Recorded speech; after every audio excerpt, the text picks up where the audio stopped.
Welcome. നമ്മൾ ഈ real എസ്റ്റേറ്റിലൂടെ സമ്പത്ത് നേടിയിട്ടുള്ള കോടീശ്വരന്മാരെ കുറിച്ചുള്ള അപ്പോൾ അതിനെക്കുറിച്ച് ഞാൻ എക്സ്പ്ലെയിൻ ചെയ്യുമ്പോൾ ഇതിൻ്റെ പിന്നിലൊരു പർപ്പസ് ഉണ്ട്.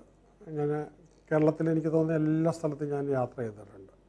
ഇനി ഈ എല്ലാ സ്ഥലത്തും ഞാൻ ചെല്ലാത്ത സ്ഥലമുണ്ടെങ്കിലും എല്ലാ പഞ്ചായത്തിൽ നിന്നും എനിക്ക് ശിഷ്യന്മാരുണ്ട്. നേരത്തെ ഞാൻ ഈ പഞ്ചായത്ത് പ്രസിഡന്റുമാർക്ക് മാത്രമായിട്ട് ഗവൺമെൻറ് എന്നെ കൊണ്ട് പ്രോഗ്രാം നടത്തിച്ചിട്ടുണ്ട്. എങ്ങനെയാണെങ്കിലും എന്താണേലും പഞ്ചായത്ത് എല്ലാമായിട്ട് വളരെ ബന്ധമുണ്ട്. അപ്പോൾ ഇവിടെയെല്ലാം നമുക്ക് ചെല്ലുമ്പോൾ നമുക്ക് ഈ അവിടെ ഒക്കെ കണ്ടുവരുന്നൊരു കാര്യം, ഈ റിയൽ എസ്റ്റേറ്റ് എന്ന് പറയുമ്പം ആൾക്കാർ നെറ്റി ചുളിക്കും. എന്ന് വെച്ചാൽ റിയൽ എസ്റ്റേറ്റ് സംഭവം എന്തോ ഒരു കുറഞ്ഞ ജോലിയാണെന്ന് ആൾക്കാർക്കൊരു ഫീലിംഗ്, അങ്ങനെ ഒരു ഫീലിംഗ് ഉണ്ട്. പക്ഷേ അവരുടെ ചിന്ത കംപ്ലീറ്റ്ലി അബ്സല്യൂട്ട്ലി തെറ്റാണ്. കാരണം നമ്മൾ റിയൽ എസ്റ്റേറ്റ് എന്ന് പറഞ്ഞാൽ ലോകത്തിൽ ഏറ്റവും സ്ഥായിയായ ബിസിനസ്സാണ്. നമ്മൾ ഇവിടെ ജനിക്കുന്ന ഓരോരുത്തരും അവരുടെ പേരൻസിൽ നിന്ന് എന്തെങ്കിലും അവരിലേക്ക് പോകുന്നുണ്ടെങ്കിൽ ആദ്യം അത് പ്രോപ്പർട്ടിയിലൂടെയാണ്, ലാൻഡിലൂടെയാണ്. അതിനെ കൈമാറ്റം ചെയ്യാനായിട്ട് ഉള്ള രീതികളും നിയമങ്ങളും എല്ലാം കൈകാര്യം ചെയ്യുന്ന ഏരിയയാണ്. അതുകൊണ്ട് നമ്മൾ ഇങ്ങനെയൊക്കെ ചിന്തിക്കുന്ന ആ ഒരു ചിന്ത, തെറ്റായ ചിന്ത നമ്മൾ സൂക്ഷിക്കേണ്ട കാര്യമില്ല. നമ്മുടെ ഒരുപാട് പേരുടെ മനസ്സിൽ നിന്നും ഇങ്ങനത്തെ ഒരു ചിന്ത പോകണം. അതായത് ഈ ലാൻഡ് പ്രോപ്പർട്ടി നമ്മൾ വെറുതെ ഇട്ടേക്കരുത്. 8-10 വർഷമൊക്കെ നിങ്ങളുടെ പ്രോപ്പർട്ടി വെറുതെ ഇടുകയാണെങ്കിൽ അത് വർദ്ധിക്കത്തില്ല. എപ്പോഴും ഈ പ്രോപ്പർട്ടി വർദ്ധിക്കണമെന്നുണ്ട് നമ്മൾ ക്രയവിക്രയം ചെയ്തുകൊണ്ടിരിക്കണം. ക്രയവിക്രയം ഗവൺമെൻറ്റും എപ്പോഴും അതിനെ പ്രോത്സാഹിപ്പിക്കലാണ്, ലോകം മുഴുവനും പ്രോത്സാഹിപ്പിക്കലാണ്. പക്ഷേ നമ്മളെ രാജ്യത്ത് ഈ വളരെ കുറച്ചാണ് ക്രയവിക്രയം നടത്തിക്കൊണ്ടിരിക്കുന്നത്. ഇങ്ങനൊരു വലിയ പ്രശ്നമുണ്ട്. അപ്പോൾ നമുക്ക് അതിനെക്കുറിച്ചുള്ള വിചാരം തെറ്റാണ്. അപ്പോൾ നമ്മളത് ക്രയവിക്രയം ചെയ്യാതിരിക്കുമ്പോൾ നമുക്ക് അതനുസരിച്ച് പ്രോപ്പർട്ടി കുറവായിരിക്കും, നമ്മുടെ വർദ്ധനസ് കുറഞ്ഞായിരിക്കും. ഓക്കെ, ഞാനിവിടെ ഇന്നിപ്പോൾ പറയാനായിട്ട് പോകുന്നത് റിച്ചാർഡ് ലീഫ്രിക്. ഇദ്ദേഹം ഇതാണ് ജന്മന ജൂതനാണ്. പണ്ടൊക്കെ ന്യൂയോർക്കിലേക്ക് കുടിയേറി പാർത്ത ഒരാളാണ്. ഇദ്ദേഹത്തിൻ്റെ പ്രത്യേകതയും ഇദ്ദേഹം ഒരു നിയമ ബിരുദധാരിയാണ്. അദ്ദേഹത്തിൻ്റെ ആദ്യത്തെ ഡിഗ്രി JD എന്ന് പറയും, അവിടുത്തെ ഡിഗ്രി ഹോൾഡർ JD എന്ന് പറയും ഡോക്ടർ ജൂറിസ്. ഓക്കെ, ഡോക്ടർ ജൂറിസ് എന്ന് പറഞ്ഞാൽ സാധാരണഗതിയിൽ കേരളത്തിൽ ഇന്ത്യയിൽ LLB എന്ന് പറയുന്നതിന് പകരം അമേരിക്കയിലുള്ളത് ഈ പറഞ്ഞ JD എന്ന് പറയും. അവിടെ LLB ഉള്ളതോടെ ഉണ്ട് ഡോക്ടർ ജൂറിസ്. ഈ ഡോക്ടർ എന്ന് പറഞ്ഞാൽ അതിൻ്റെ അർത്ഥം ടീച്ചർ, ഗുരു എന്നാണ് ലാറ്റിനിൽ വരുന്നത്. പിന്നെ പണ്ട് ആൾക്കാർ വിചാരിച്ചിരുന്നത്, ആദ്യം വിളിച്ചുകൊണ്ടിരുന്നത് ഡോക്ടർ എന്ന് വിളിച്ചുകൊണ്ടിരുന്നത് വക്കീലിനെയാണ്. അപ്പോൾ അന്ന് അപ്പോത്തിക്കരി ആയിരുന്നു നമ്മുടെ മെഡിക്കൽ ഡോക്ടർ. മെഡിക്കൽ ബ്രാഞ്ച് അങ്ങ് നല്ലപോലെ പടർന്ന് പന്തലിച്ചപ്പോഴാണ് അവരെ ഒരു ആശാൻ അല്ലെങ്കിൽ ഒരു ടീച്ചർ എന്നുള്ളൊരു ബഹുമാനത്തോടു കൂടി ഡോക്ടർ എന്ന് വിളിക്കാനായിട്ട് അങ്ങനെ ഒരു ഓണർ കൊടുക്കാൻ തുടങ്ങി. അതിനു മുമ്പും അതിൻ്റെ ഒരു റിലീക്സാണ്. അതായത് ഡോക്ടർ ജൂറിസ് എന്ന് പറയുന്നത് ജൂറിസ് എന്ന് പറഞ്ഞു കഴിഞ്ഞാൽ നിയമം, ഡോക്ടർ എന്ന് പറഞ്ഞു കഴിഞ്ഞാൽ അതിലെ ടീച്ചർ, ഡോക്ടർ ജൂറിസ് എന്നാണ്. അപ്പോൾ പണ്ട് ലോയേഴ്സിനെ ഡോക്ടർ എന്നാണ് വിളിച്ചിരുന്നത്, ഞാനിത് പറയാനായിട്ട്. പിന്നെ അതുകൂടാതെ അദ്ദേഹം കൊളംബിയ യൂണിവേഴ്സിറ്റിയിൽ നിന്ന് ഒരു ഓണററി ഡോക്ടറേറ്റും ഒക്കെ ഉള്ള ആളാണ്. അദ്ദേഹത്തിൻ്റെ ഫാദറാണ് റിയൽ എസ്റ്റേറ്റിലേക്ക് ആദ്യമായിട്ട് ന്യൂജേഴ്സിയിലൊക്കെ ഒരു റിയൽ എസ്റ്റേറ്റ് തുടങ്ങിയെന്ന് പറയുമ്പോഴത്തേക്ക് നിങ്ങൾ നമ്മുടെ ഒരു റിയൽ എസ്റ്റേറ്റിൻ്റെ പിക്ചർ ഉണ്ടല്ലോ. അപ്പോൾ എനിക്ക് തോന്നുന്നത് നിങ്ങൾ അമേരിക്കയിൽ ഉള്ള മലയാളികൾ ഇത് കാണുമ്പോഴത്തേക്ക് നിങ്ങൾക്കത് കറക്റ്റ് പിക്ചർ കിട്ടും. ഇദ്ദേഹം ന്യൂജേഴ്സിയിൽ തുടങ്ങിയത് 600 ഏക്കറിലാണ്. 600 ഏക്കറിലാണ് അദ്ദേഹം ആദ്യമായിട്ട് തുടങ്ങുന്നത്. അതുപോലെ തന്നെ 8 ഓഫീസ് ബിൽഡിംഗ് അതായത് ആദ്യം തുടങ്ങുമ്പോൾ, 13 അപ്പാർട്ട്മെൻറ്റ്സ് ടവേഴ്സ്, 2 ഹോട്ടൽസ്, അതുപോലെ തന്നെ സ്കൂളുകൾ, അതുപോലെ പിന്നെ റീറ്റെയിൽ ഡിപ്പാർട്ട്മെൻറ്റൽ സ്റ്റോഴ്സ്, പാർക്കുകൾ, പബ്ലിക് അല്ല പ്രൈവറ്റ് പാർക്കുകൾ. അങ്ങനെ ഇദ്ദേഹം 2008 മറ്റോ അദ്ദേഹം എനിക്ക് തോന്നുന്നു ഒരു 12 സ്റ്റോറി ബിൽഡിംഗ് ഹോളിവുഡിൽ കിട്ടി. ബെവർലി ഹില്ലിൽ ഒരു കെട്ടിടം ഉണ്ടാക്കി. അപ്പോൾ അവിടെ അപ്പോൾ ഇദ്ദേഹം അങ്ങനെ ഈ റിയൽ എസ്റ്റേറ്റിന് അദ്ദേഹം ഇങ്ങനെ ആദ്യം തുടങ്ങുന്നത് ഇങ്ങനെയാണ്. അപ്പോൾ ഇദ്ദേഹത്തിൻ്റെ ഒരു റിച്ചാർഡിൻ്റെ മുന്നോട്ടുള്ള യാത്ര, ഇദ്ദേഹത്തിന് ഈ ഫാമിലിയിൽ നിന്ന് ഒരുപാട് സപ്പോർട്ട് കിട്ടി. പിന്നെ ഇദ്ദേഹത്തിൻ്റെ സംഭവം എന്ന് പറഞ്ഞാൽ നമുക്കിപ്പോൾ ഇവിടെ ഒരു 600 ഏക്കർ എടുത്ത് തുടങ്ങിയെന്ന് പറയുമ്പോൾ നിങ്ങൾ കേരളം ഇന്ത്യ ഇങ്ങനെ നോക്കുകയാണെങ്കിൽ നമുക്ക് ഏറ്റവും സേഫ് ആയിട്ടുള്ള റിയൽ എസ്റ്റേറ്റ് നമ്മൾ പർച്ചേസ് ഇൻവെസ്റ്റ്മെൻറ്റ് നടത്തുകയാണെങ്കിൽ സിറ്റീസിലാണ്. അതിനകത്ത് നമ്മൾ 1 കോടി രൂപ മുടക്കി കഴിഞ്ഞാൽ നമുക്കത് 90 ലക്ഷത്തിലേക്ക് ആകാനുള്ള സാധ്യത വളരെ റയറാണ്.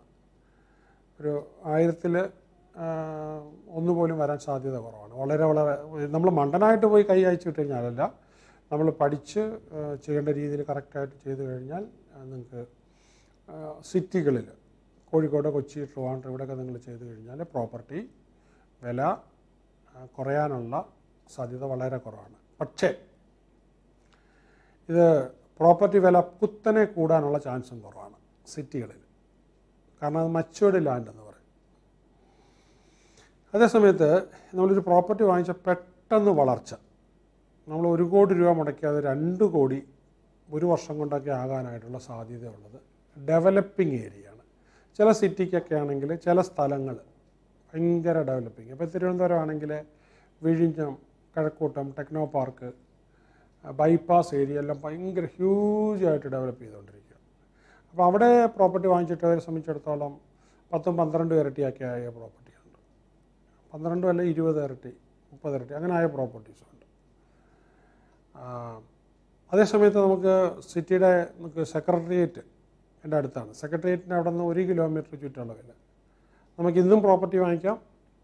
10 വർഷം മുമ്പ് 20 വർഷം മുമ്പും പ്രോപ്പർട്ടി വാങ്ങിക്കാം. അക്കാലത്തൊക്കെ ഞാൻ തിരുവനന്തപുരത്ത് ഉണ്ടായിരുന്നതാണ്. തിരുവനന്തപുരത്ത് വന്ന് പഠിക്കാനായിട്ട് വന്നതിൻ്റെ 10-35 വർഷം മുതൽ അവിടെ ഉള്ളതാണ്. അപ്പോൾ ഇവിടെ ആ പ്രോപ്പർട്ടിക്ക് വില കൂടിയിട്ടുണ്ട്. പക്ഷേ ഈ 1, 2, 4 ഇങ്ങനെ 8, 16 ഇങ്ങനെ കൂടിയിട്ടില്ല. അത് നമുക്ക് ഏറ്റവും കൂടുതൽ അടുത്ത കാലത്ത് നോക്കുകയാണെങ്കിൽ അടുത്തൊരു 10-15 വർഷത്തെ നോക്കുകയാണെങ്കിൽ നമുക്ക് തോന്നയ്ക്കൽ മുതൽ വിഴിഞ്ഞം വരെയുള്ള സ്ഥലത്ത് ഒരുപാട് പ്രോപ്പർട്ടിക്ക് ഇങ്ങനെ കൂടിയിട്ടുണ്ട്.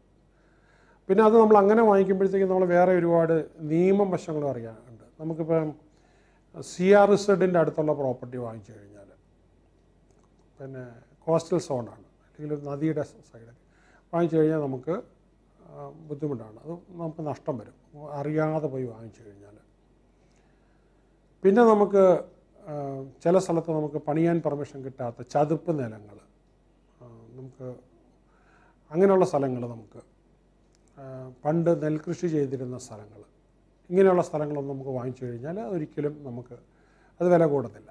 അപ്പോൾ വളരെ സെലക്ട് ചെയ്തെടുക്കണം. അത് സെലക്ട് ചെയ്യാമെന്ന് പറഞ്ഞാൽ നമ്മളെ വിശ്വസിക്കരുത്, അതിൻ്റെ എക്സ്പേർട്സുമായിട്ട് ചോദിക്കണം. ഈ കാര്യങ്ങൾ ചെയ്യുന്ന എക്സ്പേർട്സിനടുത്ത്, അത് പ്രൊഫഷണലി എക്സ്പേർട്ടായിട്ടുള്ളവരടുത്ത് ചോദിച്ച് വെരിഫൈ ചെയ്ത്, ചിലരുടെ നിന്നൊക്കെ നമ്മൾ സർട്ടിഫിക്കറ്റായിട്ട് വാങ്ങിച്ച്, റിപ്പോർട്ടായിട്ട് വാങ്ങിച്ച്, പേ ചെയ്ത്.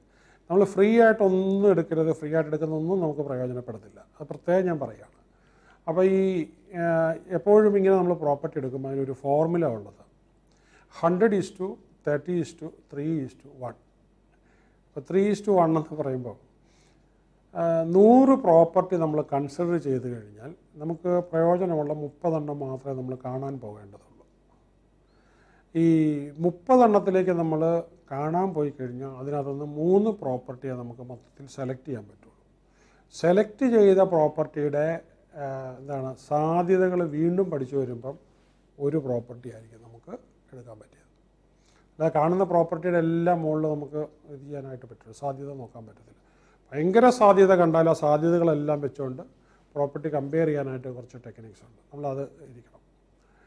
ഈ നമുക്ക് എപ്പോഴും പണം മുടക്കി മാത്രമേ പണം ഉണ്ടാക്കാൻ പറ്റുള്ളൂ. ഫ്രീ ആയിട്ട് എവിടെയെങ്കിലും ഉണ്ടാക്കാൻ ശ്രമിക്കരുത്. അപ്പോഴാണ് നമുക്ക് ഏറ്റവും കൂടുതൽ കളിപ്പ് പറ്റുന്നത്, വളരെ വില കുറച്ച് കിട്ടുന്നത്. അങ്ങനെയല്ല, നമ്മളെപ്പോഴും പണം മുടക്കി തന്നെ. അപ്പോൾ ആ പ്രൊഫഷണൽ ഹെൽപ്പൊക്കെ എടുത്ത് ചെയ്താൽ മാത്രമേ വക്കീലിന് അദ്ദേഹത്തിൻ്റെ ന്യായമായ നല്ല എക്സ്പേർട്ടായിട്ടുള്ളവരെ കൊടുത്ത് അതിൻ്റെ ഫീസൊക്കെ അറിഞ്ഞ് അങ്ങനെ പല പ്രൊഫഷണൽസ് ഒരു 10-12 പ്രൊഫഷണൽസിനെങ്കിലും നമ്മൾ കാണിക്കേണ്ടതുണ്ട്. അപ്പോൾ നിങ്ങൾക്ക് പെട്ടെന്ന് നോക്കുമ്പോൾ ഈ 12 പ്രൊഫഷണൽസ് ആരാന്ന് നിങ്ങൾക്ക് മനസ്സിലാകാത്ത വരും. ഇല്ല, റിയൽ എസ്റ്റേറ്റ് നന്നായിട്ട് പഠിച്ചു ചെയ്യണം. നമുക്ക് വലിയ വിവരമൊന്നും വേണ്ട. പക്ഷേ ഈ 10-12 എക്സ്പേർട്സിൻ്റെ അടുത്ത് നമുക്ക് എന്ത് പറയാൻ പറ്റണം,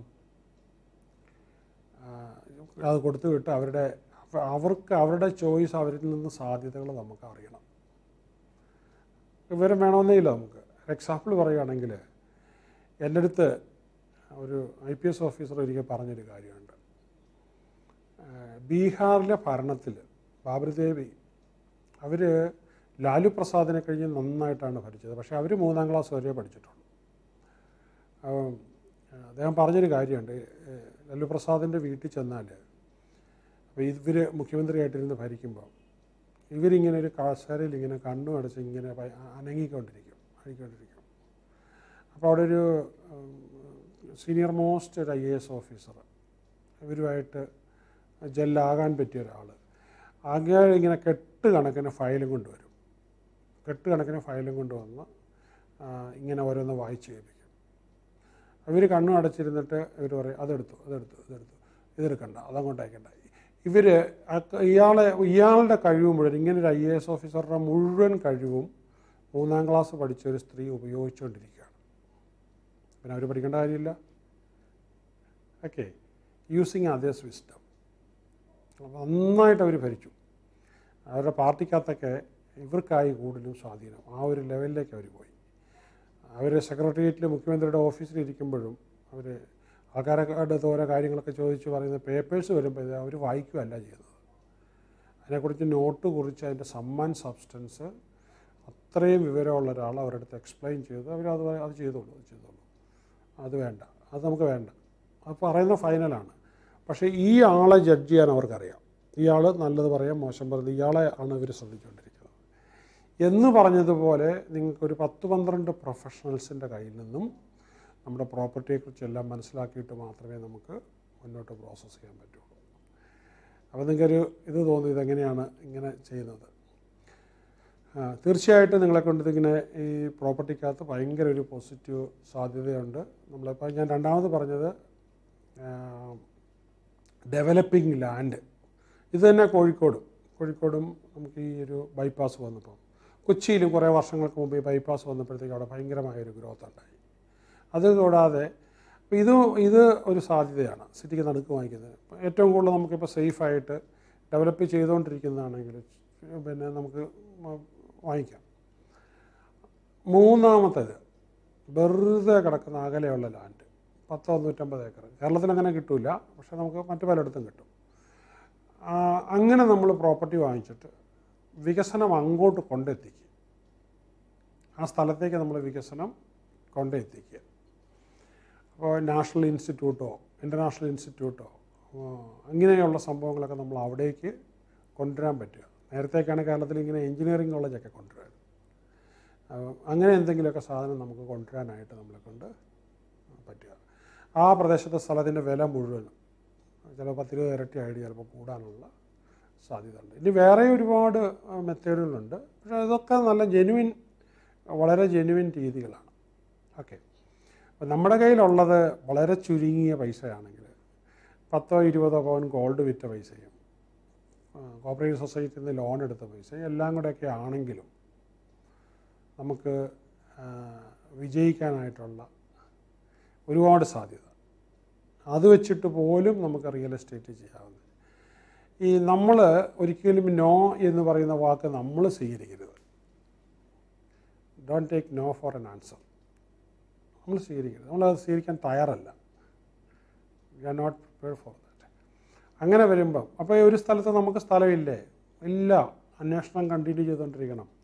നമുക്ക് വേണ്ടിയിട്ട് എവിടെയോ ഒരു സ്ഥലം കാത്തിരിപ്പുണ്ട്, എവിടെയോ ഒരു സ്ഥലമുണ്ട് നമ്മളെ സ്വീകരിക്കാനായിട്ട്. അത് അവസാനം കണ്ടെത്തുമ്പോഴത്തേക്ക് നമ്മൾ ഉദ്ദേശിക്കുന്ന പോലെയുള്ള നിങ്ങളുടെ കയ്യിലുള്ള ബഡ്ജറ്റിൽ നിങ്ങൾ ഉദ്ദേശിക്കുന്ന സ്ഥലത്ത് സ്ഥലം കിട്ടും. പക്ഷേ നിങ്ങൾ 3-4 സ്ഥലത്തോ 8-10 സ്ഥലത്തോ 20 സ്ഥലത്തോ പോയി കഴിഞ്ഞാൽ പ്രോപ്പർട്ടി കിട്ടും എന്ന് വിശ്വസിക്കരുത്. ഇതാണ് അതിൻ്റെ എന്താണ് പ്രോപ്പർട്ടി ബിസിനസ്സിനകത്ത് നമ്മൾ ഏറ്റവും കൂടുതൽ അറിഞ്ഞിരിക്കേണ്ടത്.